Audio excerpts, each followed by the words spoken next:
السلام علیکم ناظرین، کیسے؟ امید کرتا ہوں کہ آپ سب خیر خیریت سے ہوں گے۔ دوستو اس ویڈیو کے اندر بات کرنے والا ہوں پاکستان بمقابلہ افغانستان۔ پہلے تو دوستو یہ سیریز کینسل ہونے جا رہی تھی کیونکہ سری لنکا میں کھیلنی تھی، اور سری لنکا میں اب کرونا وائرس چل رہی ہے جس کی وجہ سے وہاں لاک ڈاؤن ہے، اب وہاں سیریز نہیں ہو سکتی۔ آج کی تازہ ترین خبر یہ ہے کہ پاکستان بمقابلہ افغانستان 3 ون ڈے میچز کھیلے جانے ہیں، جو کہ پاکستان میں اب سیریز کا شیڈول جاری کر دیا گیا ہے۔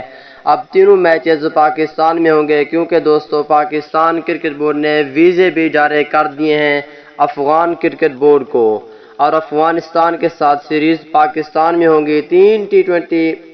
3 ون ڈے میچز کھیلے جائیں گے۔ اس ویڈیو کے اندر آپ دوستوں کو تمام تر رپورٹ بتانے والا ہوں۔ اگر پاکستان ٹیم کے سچے اور پکے فینز ہیں تو اس ویڈیو کو لائک کریں، چینل کو سبسکرائب کریں، بیل آئیکن دبا کر آل پر لازمی کلک کر دینا ہے۔ تو دوستو بڑھتے ہیں ویڈیو کی جانب، اور شیڈول مکمل تفصیل سے شیڈول بھی بتانے والا ہوں۔ دوستو یہ 3 ون ڈے میچز کھیلے جانے ہیں، ان میں 2 فیورٹ شہر یہ ہیں، ایک ہے راولپنڈی، دوسرا ہے لاہور۔ راولپنڈی اور لاہور ان دونوں شہر میں کھیلے جا سکتے ہیں۔ دونوں شہر کے کرکٹ اسٹیڈیم میں کراچی میں بہت ہی کم چانس ہیں یہ میچز کھیلے جائیں، اور 3 ون ڈے میچز کھیلے جائیں گے۔ دوستو پہلا ون ڈے میچ کھیلا جائے گا 1 ستمبر کو، دوسرا ون ڈے میچ کھیلا جائے گا 3 ستمبر کو، جبکہ تیسرا اور آخری ون ڈے میچ کھیلا جائے گا 5 ستمبر کو۔